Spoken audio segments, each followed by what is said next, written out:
Good afternoon, ladies and gentlemen, Guile here, and welcome back to the Forged Alliance Forever promotional series. That's right, you read the title correctly. It is that time once again when we meet those masters of mediocrity, those average Joes, mere mortals among the gods. They're people too, apparently, so they deserve a showing. Some people will love it, some will hate it, but hey! Wondrous variety, that's what makes the world goes round. It's going to be a custom 7v7, huge quantities of death coming your way this afternoon, and it's going to go down on Plateau of Arrakis. Spelt wrong, but I'll get over it. I'm ready, you guys are ready, and the players are sure as hell ready, so let's go on over to the game zone and see how they're going to get on. Cheng. Ka-ching. Instant loading. It's going to be a good one. We'll call this Team 1 up here at the top and this Team 2 down here at the bottom. We won't waste any time because there's a lot of people to get through up here at the top left.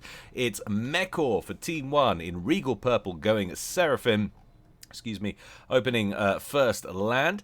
Next up after him, I don't know what that 7 in the middle of his name is supposed to represent. Could it be Pac-Man? It's a strange choice for a C. It looks to me maybe like Pazman.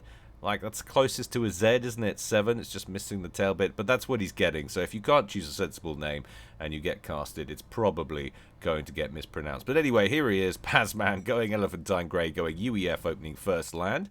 That deals with that little lonesome top corner there on the top left. On the main plateau, across the back, first of all, we've got Ninja Wombat. Here he is in baby blue, going UEF, opening first land. To his right, already on the move, our first Cybrin of the day, it's Pablo709 in Hallie Orange, opening first land. 3 people left, the first one of which is Zars. Here he is in Breast Cancer Awareness Pink, going Aeon, opening first air, and then going second air by looks of things, so that's what he's handling. Next up, another Cybrin, it's Supreme AJ. Here he is in Ferrari Red, opening first land, and last but not least, for Team... Oh, I just realised I got it wrong. I called Thingy up in the corner over there. What's his name? What is his name? Pazman, we're calling him. I said he was an Elephantine Grey, but he's not. He was going Spetsnaz Green because Gobblapul. Anyway, here he is. He's going Cybrin, opening first land and going land all day in Elephantine Grey. So that's what we have. We've got 1, 2, 3 Cybrin there for Team 1, and then 1, 2 UEF, a Seraphim, and an Aeon. So all the races in operation. Let's check out Team 2, and let's slow it down before things start kicking off. First of all, already on the move, we've got Brooks. There he is, going Seraphim in lime green, and he opened first land. Next up, already on the way as well, strolling away through Brooks's base, is Comrade Striker. He's going UEF in electric blue, and he went first land down here. Onto the main plateau, over on the bottom, we've got Jim Jack J, or Jim as we'll be referring to him today, in combat green. He's going Aeon, and he opened first land. Next up over here, put his name from his favorite hip-hop DJ in the 90s, it's TJ Coops, and he is going Mellow Yellow. There he is, and going Cybrin, opening first land. Next up in Pontiff White over here, it's another Aeon, it's Ideal Diagram, and he opened, I don't know, but it was either a land or an air factory, and he's going air all day. Probably land first, then air, judging by the fact that the air's by the hydro. And 2 more to go. Prohibitorium, right over here, or, sorry, Prohibitorum, not Eum. Prohibitorum, a Cybrin there in burgundy red. He opened first air, and last of all, but of course not least, on his way towards the middle, it's Enigma, a Seraphim in cyan, and he went first land, and going, well, it's hard to say, land all day up there, air down there, another land up there, who's to say, but what does it matter, really? Plateau of Arrakis, we know what we're dealing with here. We've got lots of civilian installations, though, on this version of it at least, so lots of things to reclaim. I'm not seeing any turrets. We didn't do a rundown of the general races, sorry, for Team 2, skipping ahead over that. So it was 1, 2 Seraphim, 2 Aeon, 2 Cybrin, and a UEF. So yeah, all of the races there represented for Team 2. Game quality at 88%, which is slightly less perfect balance than we would like, but in a 7v7, there's lots of mitigating circumstances, so it really won't affect the game too much. Lowest rated player on Team 1 there is Gobblapul up at the top. He's a 700. Highest rated player is also on Team 1 next to him there, Supreme AJ. And everybody else pretty much in between, or exactly in between, since I said the highest and lowest people. That's the way it would work, after all. Right, all the ACUs on towards the middle ASAP, with the exception, of course, of Jim over here, who's getting an upgrade on his comm. There's probably a few people who aren't actually on the way. Actually, maybe they are. They are probably on the way across the board.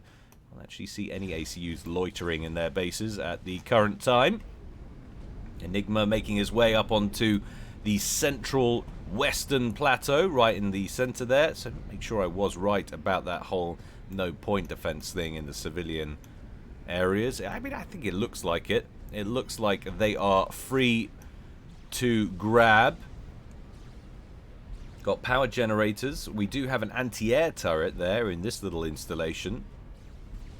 Is that one there? No. Yes. So weird. That's a wall section on top of a plasma cannon. That's the way you conceal a T1 point defense right there. That's very cheeky. How have they even done that? Oh, it's going to work nonetheless. So there's at least 1 or 2 PDs kicking around. There might be more which are concealed in the wall sections that I can't really see, but that is the way of things. We've got upgrades kicking off all over the shop now. Supreme AJ going for a gun. Brooks going for a gun as well. What are we looking at here? There's 2 Cybrins up front over here, of course, for Team 1. And they're focusing off against a UEF and a Seraphim. Potentially a difficult fight for Team 1 on this corner, because they're going to be giving up hit points straight off the bat. And, of course, this little plateau in the east is slightly closer to Team 2 than Team 1. But then, of course, it is again on that corner where there's just 2 of them situated, as opposed to the main landmass up at the top, with that whole bank, that whole row of Team 1 starts. Enigma getting into it with Mikor. Enigma down to 7,100 hit points. Mekor, I think it's probably Mekor, isn't it? He's on a much healthier 9,400. Enigma just backing up out of that little base there and coming in around to these more solid wall sections, which I always thought should have been a buildable option. Wouldn't that be nice if you could build those wall sections instead? Certainly something that devs should add. I can't imagine it would be a particularly difficult thing to add, but really add some dimension to turtling aspects of the game. Make it Tech 2 or Tech 3 wall sections or something. I mean, I shouldn't imagine if it was Tech 3 people would use them that much. Probably wouldn't get used that much at all, but hey, shove it in, why not? Gun upgrade on the way for Pasman, but things are going down over in the east.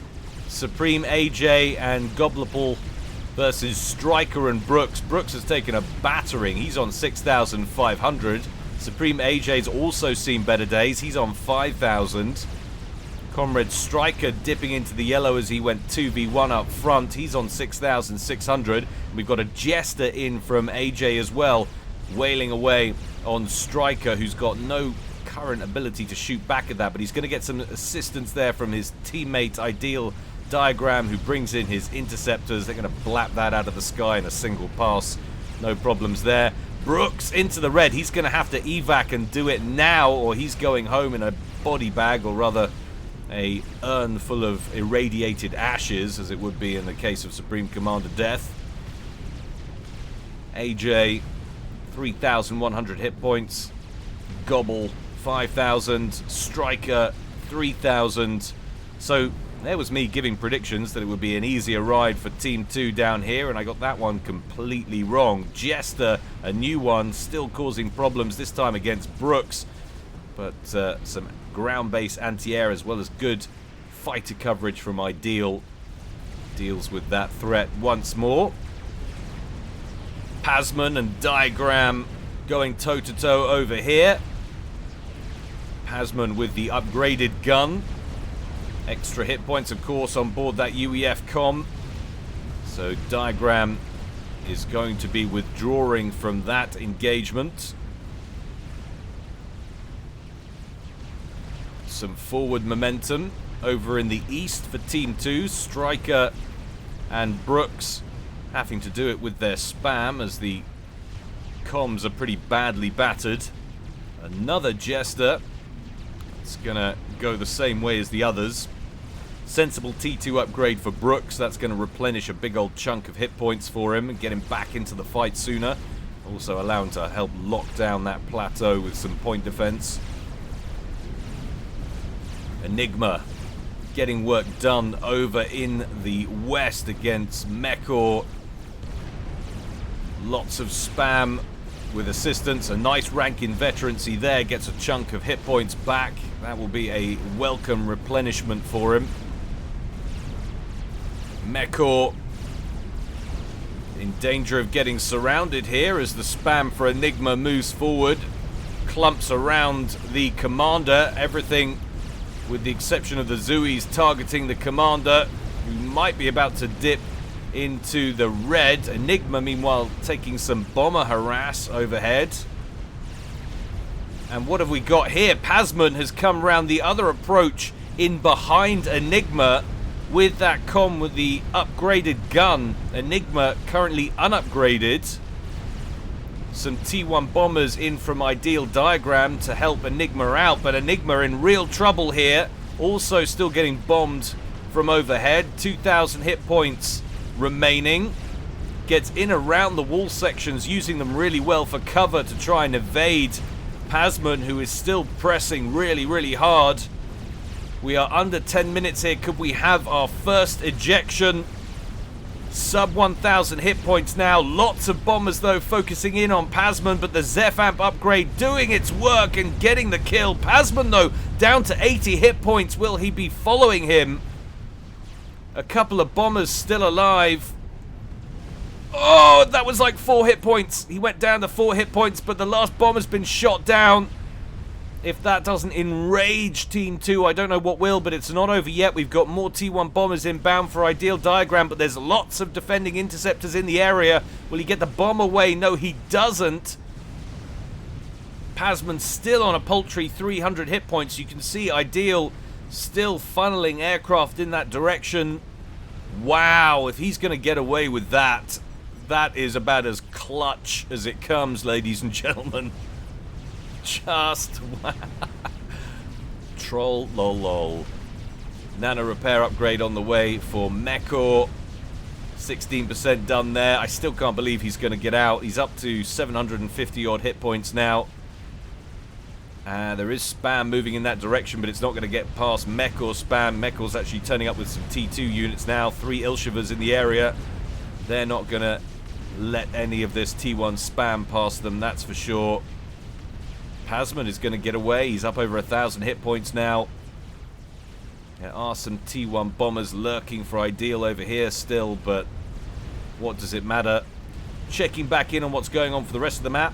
42% upgrade done on a T2 upgrade there for TJ Coops. Upgrade for Striker now to T2. 15% done there. He's taken a battering on about 6,000 hit points. Brooks looking a lot healthier, and look at all that upgrades. We saw the gun earlier. We saw him working on the Tech 2 upgrade, but now he's gone for the nano repair as well. So a chunky looking commander, and it's a good thing too, because he's getting swarmed right now with Mantis from Gobble, and there's 3 Jesters there as well from Supreme AJ. Absolutely zeroed in on this comm, who's still up over 11,000 hit points. Some interceptor assistance from Ideal Diagram helps shoot down a couple of Jesters. Still 1 remaining though. And there's all of this spam over here from Zars as well. Brooks moving off the plateau. We do have friendly spam moving in there from Striker. He'll be happy to see that. He's actually had it all gifted over to him. So good teamwork there. Huge chunk of that now being placed under Brooks's control, who once again starts his forward assault. 92 hit points, a second regen, flying back onto that commander, who is steadily advancing. Zars has a healthy comm back here, but he's unupgraded, backing up to his land factories over here. He won't want to lose those. Supreme AJ and Gobble nearby. Gobble's got a really nasty fire base up here under shield coverage. Just getting an upgrade there on that shield as we speak to try and beef that up. But Brooks feeling very gutsy here. is just going to carry on surging forward, would love to disrupt this forward position. Brooks, a 1200 rated player and one of the top rated player, excuse me, on Team 2. So probably feeling the pressure, will want to try and get some work done here, but there's a lot of hostiles moving in from the west from Pablo, and Brooks now absorbing all of this Cerberus turret fire, which I guess was focused on the spam up until now, but has reacquired the commander. And Brooks, despite that nano upgrade, is shedding hit points like it's going out of fashion, deep into the red now. I'm not sure if he's going to get out of this. Sub 1000, wow! Boom! Did you see that final 1,000 hit points just evaporate? Took a lot of the spam with him, but they will be happy about that nonetheless. We didn't mention, of course, full share not on, so no fairies have to perish in anguish today, which is always a good thing. Finally getting an upgrade on Zars. That is now double gun, excuse me. So in that intervening period, that small interlude, he got double gun, but Team 2 now 2 players down against a very solid start from Team 1. There was me saying this might be a weak point up front with those 2 Cybran commanders. Not on your Nelly. Brooks overextends and gets murdered by those Cerberus turrets, which I guess he thought he was further away from. I don't know. I mean, it's almost like they were on hold fire and then they just opened up on him. But no, apparently no big deal there. Spy plane out over the top from Prohibitorum. Team 2 really needing something to get back in here. Lovely little tac missile battery up front. Going for the tac missile snipe, I think, on Ninja Wombat. That's 3 tac missiles. That might do it. Boom, baby! Wow. Lovely little snipe there. Ninja Wombat, one of their intermediate players at 1,000, just picked off in the middle. Team 2 really needed that, and now we're going to get a solid surge forward, potentially. Pablo in residence here, setting up some Cerberus turrets. He's got a very, very basic unupgraded shield there. That will afford him minimal protection. And in here, we've got a little clan of Bernie Sanders here. T3 loyalist assault bots, which are just going to hack their way with all of their T1 and T2 buddies through that basic spam of Pablo's and into this forward base. Pablo has managed to erect 2.5 Cerberus turrets in that time. Probably should think about withdrawing, maybe. He's going to back up. He's got the T2 engineering suite, but that's it. No gun upgrade there for him. Jesters inbound for AJ don't last particularly long. These units just surging forward now. Pablo getting targeted by the lead Mantis. He's lost a couple of 1,000 hit points already. And now the loyalists are inbound. Could we see another commander go down here to level the game at 2 deaths apiece per team? It's looking pretty good for Team 2. Pablo in serious trouble, dipping into the red now. 2k HP left and no relenting in sight from Team 2. 1,000 hit points. Surely that's him done and dusted. Bosh! Lovely scoop there for TJ Coops, who gets his 2nd kill. It was his tac missile battery, of course, that just bagged the kill on Ninja Wombat. Most of the spam dying a death in the nuclear fire, but the Bernies still continuing forward in towards Zars' main base. You want to clear it up, Zars? You've got Bernies in your base and they haven't come to give you free healthcare.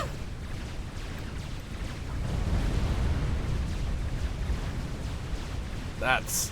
well, he's going after the tanky T3 air factory. He hasn't got a lot of units left. I'm surprised at that.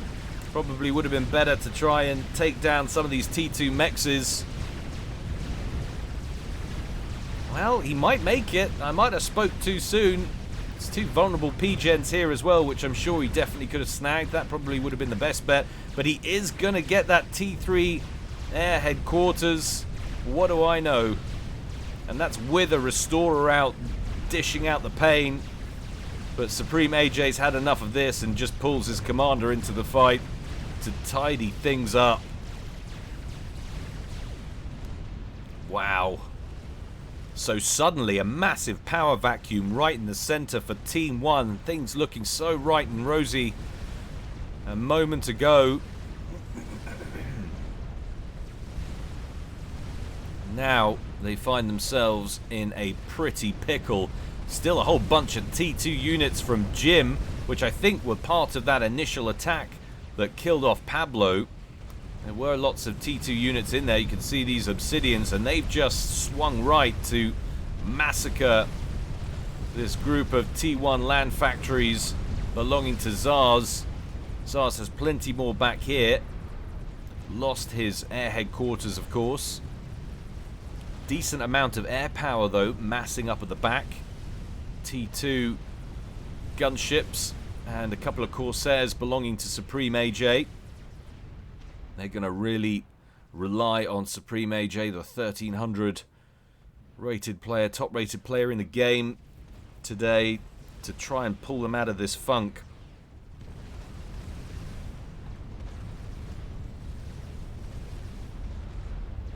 T2 engineers being airlifted across from Mekor, looking to capitalize on the demise of his teammate there, Pablo. Clean up what was in his base. Obsidian still moving forward. They've attracted the attention of Gobble.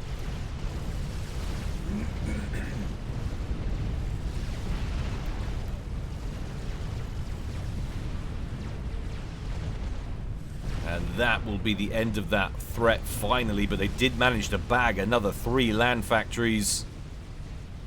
Wow, what an eventful opening 20 minutes to this game. And yet only 4 of the 14 players have gone down. It sort of almost feels like more than that already. Ideal diagram on the warpath. He's done some upgrading while we've been busy elsewhere. Personal shield, double gun. How's Mekor looking like weathering the storm? Well, he's got a gun upgrade. He's got the stage 1 nano repair.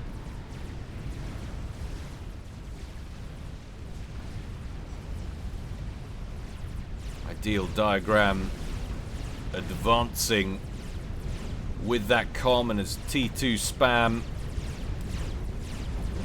Mekor rooted to the spot with his regen aura upgrade. 50% done there or so. Can they force the cancel on that?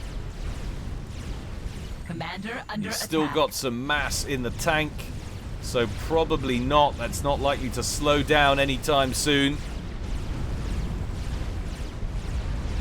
And now he gets some assistance moving in from the northeast there from Pasman. It's a decent amount of T2 units in to assist. Lots of pillars. And the regen aura will complete.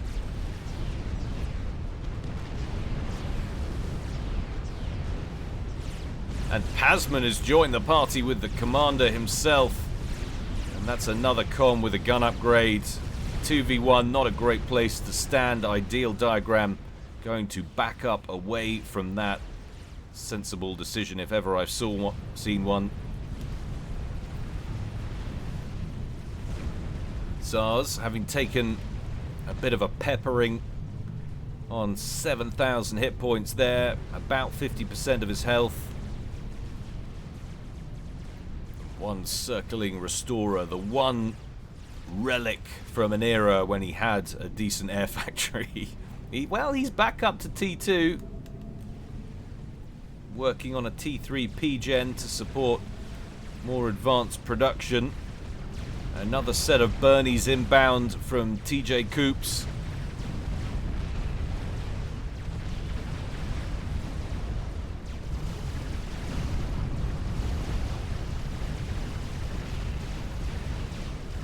Lots of rhinos, though, on station from Gobble. Ready to do just that. gobble up those Bernies.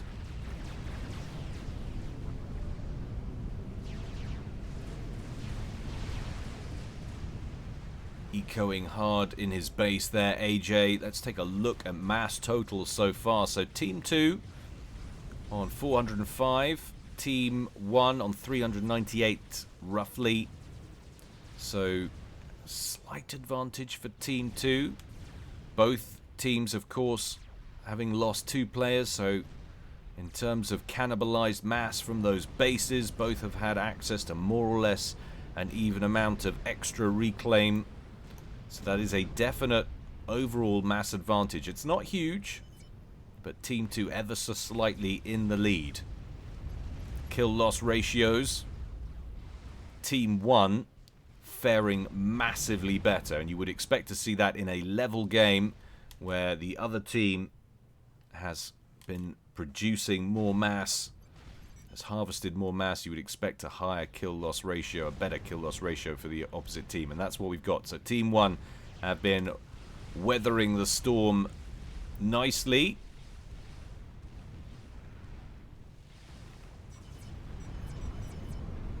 So many loyalists amassing. Ready for the next assault whenever it may arise. And we've actually got some T3 as well from here, worth mentioning. Jim Jack J with a bunch of Harbingers and lots of Obsidians as well. That's a real Alpha Strike wallop that this little army here will pack. That will utterly ruin your day if you let it. T3 upgrade complete there for Striker.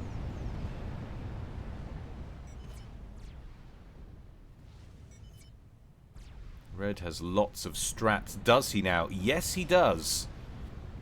Lots of strat bombers lurking down here for Prohibitorum. That's potentially a snipe just waiting to happen. Tac missile battery up here for Pasman. No doubt going after odd targets here and there. Where is Ideal's com? There it is. Needs to be careful with all of those tac missiles lurking. What's going on here? Bit of a battle brewing. And Zars is undeterred by the T3 firepower. He's just going to march straight into it. He's got the double gun. And so he is going to get involved. How sensible that is, I don't know. I'm not seeing any overcharging going on from him, and that's what he could really do with right now. There's an awful lot of firepower, and that is just classic Joe miscalculation right there. Zars bows out just past the 25-minute mark. That is just one of those little errors in judgment that you see in the Joe's game, to be expected, easy to do. Perhaps a scouting error or lack of scouting. And now we are entering experimental territory as the first Monkey Lord rolls out onto the field there from TJ Coops. We've got a waypoint for him. Looks like he's going to push up through the middle.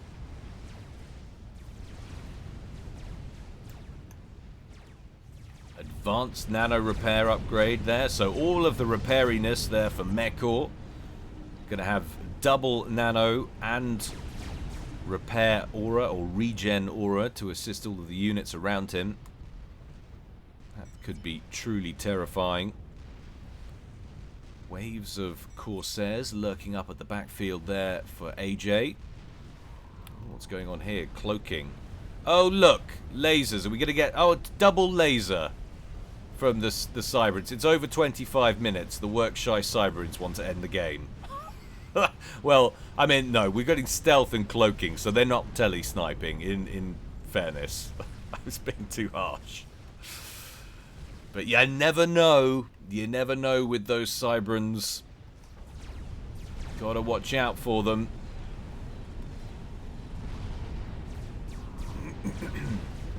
Oh, a snipe attempt from those strap bombers we saw massing earlier.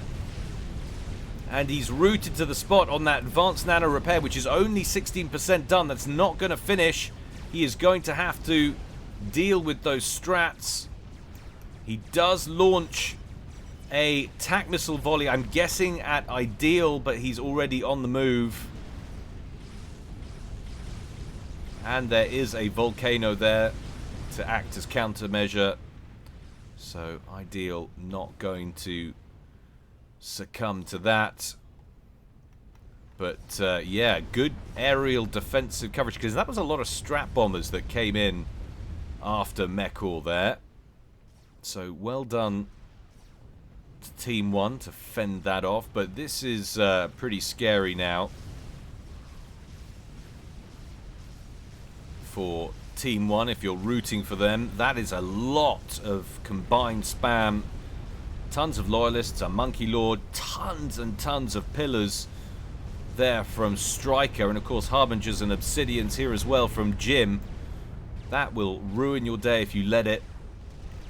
And Supreme AJ with all of the shiny death metal but invisible cojones is just going to roll out with that cloaked upgraded commander and just cause all kinds of problems. They urgently need a spy plane out there to reveal this, but they're going to lose their Monkey Lord before it's fired its microwave laser once. ASFs are nice, but you've got to have that Omni on the spy planes to get the job done, and they've just got no counter to this. AJ, like a boss, defending that top right-hand corner against an army that, quite frankly, if they'd have been able to see the commander, would have just breezed in here. That's a thing of beauty. Oh, and now the spy plane shows up. Sorry, that's too little, too late. Well played, AJ, says TJ. Lovely, isn't that nice? A little bit of good manners and good sportsmanship. You see, you get that from the Joes sometimes. You don't always get it from the pros. That was a super sick play. And by that, of course, I mean totally healthy. Ideal stomping his way back towards base as we approach the 30-minute mark in this game. Mass totals still looking much better for Team 2, and they've pulled away by a long margin now. There's some 55k mass advantage towards Team 2, so it's definitely moving in one direction. Team 1 need to step on it on the eco side of things. There's still this little fire base up towards that eastern plateau that belongs to Team 1. Gobble sitting pretty inside that shield. With his, not with his comm, sorry, but his defenses are. But that's a lot of units. I'm surprised they haven't just bulldozed in there, because surely they could take that out and then there's more mass points they could secure. TML's away for white. Oh, they're going for a snipe attempt, but Ideal has seen it coming. He's on the ball. He was about there, and that really would have got him.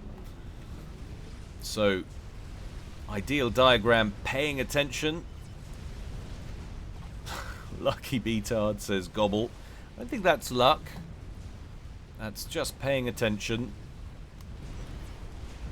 He moved it back. Trollolol.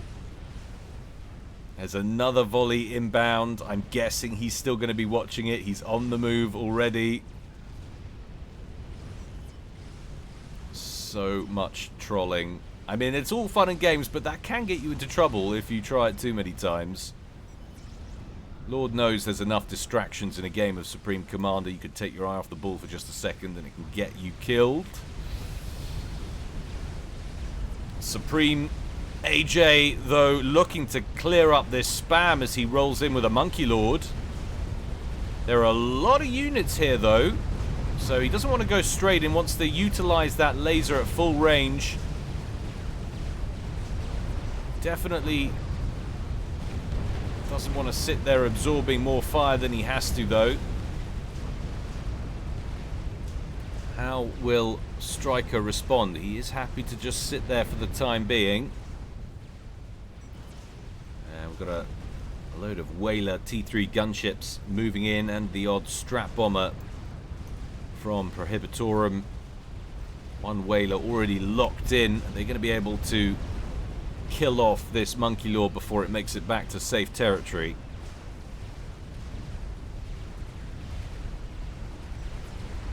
Answers on a postcard. What do we think?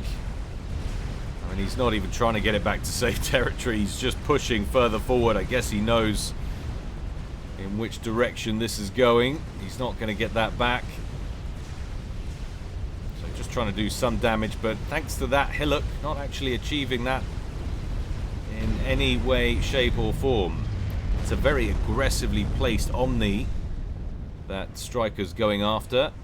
Has completed the upgrade though, so that will give full intel, and that will see, you'll be able to see everything. You can see why he's done that, because of what just happened with that commander killing off that entire attack. AJ with his cloaky naughty. So that Omni now will show up any movement of that commander who's trying to defend. Another attack missile volley away. But this could be the end for Mekor. He has got a lot of anti-air in here. Lots of lightning tanks, under shield coverage. Look at the damage they put out already onto the bug. Those lightning tanks are insane. We've also got T3 SAMs, lots of them. Mekor, though, is now vulnerable. The shield collapses, but he's got 238 second hit point regen. Mekor in trouble here, down to 50% health, but the bug is nearly dead. There are shield gens here. I'm surprised he's not walking towards them. Down goes the bug, but he's into the red. 6,000 hit points left. And then they target the Whalers. The Whalers go down very quickly to all of this anti-air. And Mekor, I can't believe it. He's going to make it, I think. That is a very solid defense, thanks to all of those lightning tanks, but of course the insane regen he's got on there. And look at that tick up towards 45,500 he's got at full health.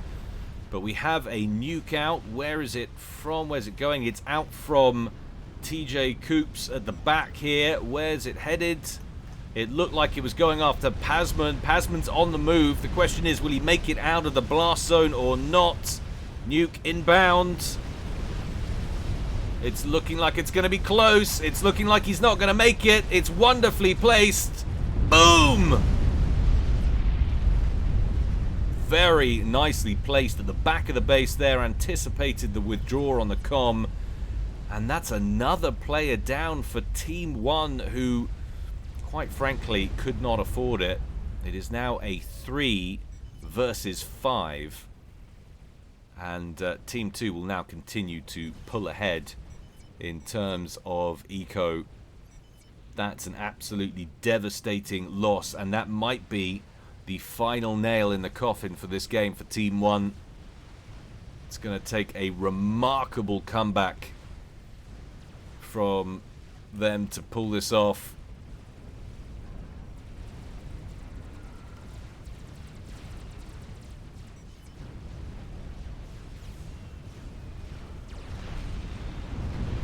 Mekor advancing forward with that Ethota. He's got shield generators, or he's got one of them left, I think. He's got lightning tanks to protect him from air attack, and of course he's got that ridiculous regen and the regen aura, which will help boost all of the other units, of course. So with that Ethota, that's a pretty deadly death ball, and he might want to think about using it and getting something done, because otherwise this game is only going in one direction. Of course, though, deadly quantities of air power being pumped out from Prohibitorum, who is pulling in about 252 in terms of eco. TJ Coops, though, must be reclaiming something somewhere. Look at that flying up. Yeah, he's more on 192 is his real income.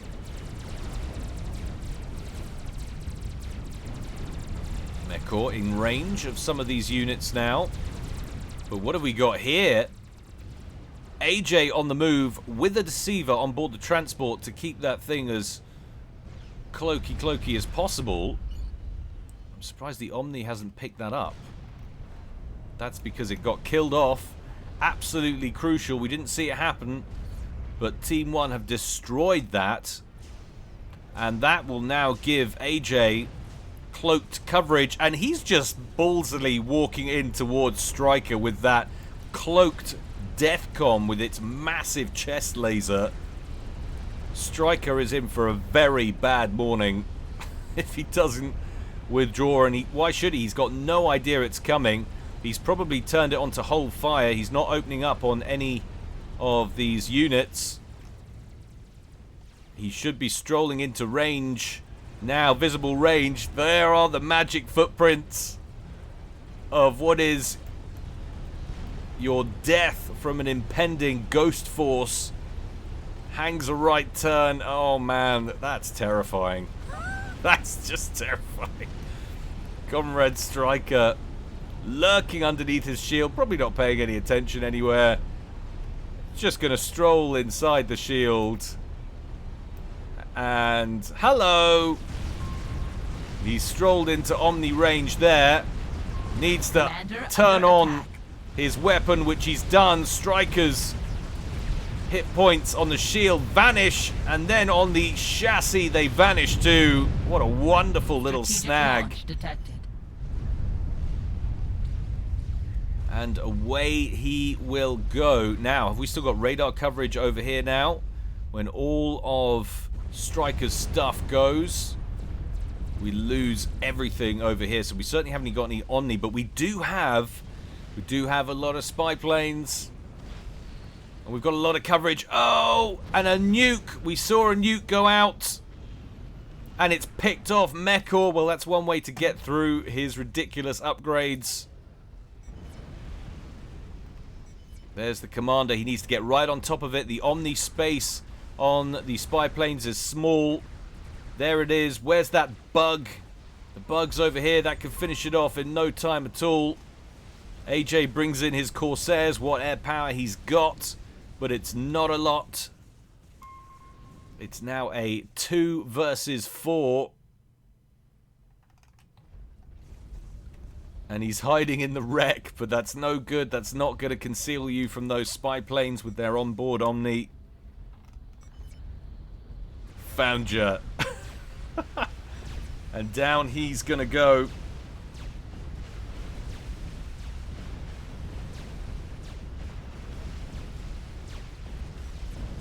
No way out for you, sir, but still, what a wonderful ballsy play nonetheless. And that will leave Gobble, the lowest rated player, is the last surviving member. I mean, he hasn't done an awful lot in this game, but he might be about to, because he's gone for the teleporter, and he's got it, and he's currently teleporting. Can we see an exit? Yes, we can. So he's going after Prohibitorum, who's got a lot of T1 point defense near him, but that comm is completely unupgraded, so he is vulnerable. And he will go down in a matter of seconds. Bosh. Could we have some epic 700 rated player masterful comeback? A bug is moving into the main base, trying to take out the SMD, which is protecting it so that TJ Coops can finish it off. Gobble busy evacing. There's not a lot on the field now, though. Of course, with the demise there of Prohibitorum, the bug goes down, and the SMD survives on 235 hit points. Out he teleports. That's now a 5-star comm. 42 kills. Where's he going to go next? Surely he's going to use it. I don't know if he can repel what's coming his way. He's got a GC, he's got a Monkey Lord, he's got a bunch of Harbingers moving up. He has completed that megalith, though, that he's been working on forever. As long as he can keep that back, he's doing the right thing, sending the fodder in first. Gobble repped up very quickly. 45 hit point a second regen. He's got to bring the comm out to engage, but this is risky. He's got no cloak, no stealth. So he is literally walking out to go mano a mano with these experimentals. Hopefully for him, that GC's attention is focused on the crab. It does spot him. It zones in, but the GC does not last long against that comm and the crab. He comfortably finishes off the Harbingers. And he's immediately teleporting. Where is he going? They're hurriedly building T1 point defense to protect their commanders. Where is he going? I don't see the exit point. Oh, it's over there. It's going after Jim, but there's too many T1 PDs, and that will be the end of the game. Almost on the nose of 42 minutes. That was a highly entertaining Average Joe's game, in my opinion. Only 2 players remained there from Team 2, considering how well they were doing, how far ahead in Eco. Team 1 did a wonderful job of staying in that game and taking it down to the wire. Very entertaining. I hope you all agree. Don't forget, guys, if you've seen everything on the main channel, do consider checking out the Patreon. It's just a mere $1 a month. We try to aim for weekly uploads there as well. So if you don't get your fix here, if you need more, check that out, guys. I mean, you think what you spend $1 a month on, really, it's not a lot. Go and check it out. Also, if you haven't done so already, please consider joining the Sanctuary Discord, guys. I will put a link in the description below this video, and of course check their Patreon out as well. But that's enough from me. Until next time, stay well and stay safe. This is Guile, signing out.